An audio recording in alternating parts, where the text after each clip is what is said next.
Caudalie Self-Tan Sun Drops claim to provide a gradual, luminous tan while being suitable for all skin types, including sensitive skin, thanks to their formula enriched with organic grape water, erythrulose, and 100% natural origin DHA. The texture is fluid, making it easy to mix with a face cream or serum for a customizable glow.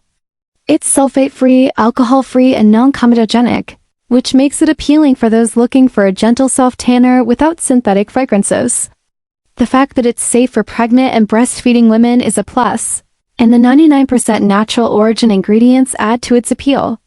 However, when it comes to actual results, it does provide a subtle tan over time rather than an instant deep glow, so patience is key. While it does add a natural warmth to the complexion, the intensity can vary depending on how much product is used and how often it's applied. It doesn't seem to cause dryness, but since it's mixed with a moisturizer, the overall hydration effect might depend on the base product used. The scent is mild, which is great for those who dislike strong self-tanner smells, but some might prefer a more noticeable fragrance. Overall, it delivers on the promise of a gradual tan without UV exposure, but whether it's the best self-tanner depends on personal preferences, skin type, and how deep of a tan one is looking to achieve.